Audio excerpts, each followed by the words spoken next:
నా ప్రియమైన కుమారుడా, నా ప్రియమైన కుమార్తె, నా మాటలు జాగ్రత్తగా ఆలకించుము. నా జీవితంలో ఎప్పుడూ ఆర్థిక సమస్యలే, ఒక పక్కన అనారోగ్యము, మరొక ప్రక్కన అప్పులైపోయాను. నా సమస్యలకు పరిష్కారము ఎక్కడ దొరుకుతుందా అని ఎదురుచూశాను, కాని నా సమస్యలను తొలగించేవారు ఎవరు లేరు. నా అప్పులు ఎలా తీరుతాయో నాకు అర్థము కావడము లేదు. కుటుంబములో చాలీసాలని జీతముతో చాలా ఇబ్బంది పడుతున్నాను. ఆర్థికముగా ఏది కొనుక్కోలేని పరిస్థితి. కుటుంబము గురించి ప్రతిరోజు ఆలోచిస్తూ నా శరీరం క్షీణించికిపోతుంది అని బాధపడుతున్నావా? ఏడుస్తున్నావా? తున్నావా? కన్నీరు కారుస్తున్నావా? నీ కష్టము వెనుక సంతోషము ఉందని, నీ బాధ వెనుక ఆనందము ఉందని, ఆర్థిక సమస్య వెనుక సంబరముందని, రోగాలు వెనుక గొప్ప ఆశీర్వాదము ఉందని ఎందుకు నీవు గ్రహించడము లేదు? ఇన్ని సమస్యలు నాకే వస్తున్నాయని బాధపడుతున్నావు, కాని ఈ సమస్యల వెనుక, బాధలు వెనుక ఎవరో ఒకరు ఉన్నారని, ఆయనే నా సృష్టికర్త అయిన దేవుడు, నన్ను పోషించే దేవుడు, నన్ను ఆదరించే దేవుడు యేసయ్య ఉన్నాడని ఏనాడైనా నీవు అనుకున్నావా? ఇప్పటికైనా పర్వాలేదు, నేనుండగా నీకు ఏ హాని కలగదు, అపాయము రాదు, ఎందుకంటే నేనున్నానని ఇప్పటికైనా గుర్తించుము.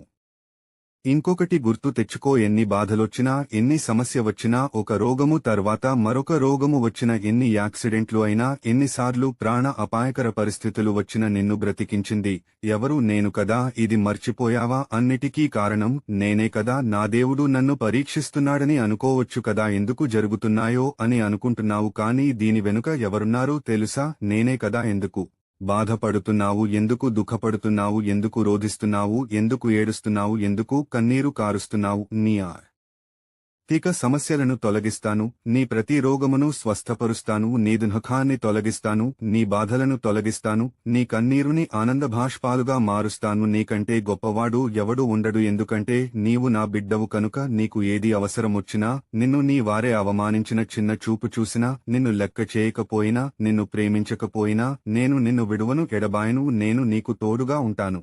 నీకు ఎన్ని ఆటంకాలు వచ్చినా నిన్ను కాపాడుతూనే ఉంటాను.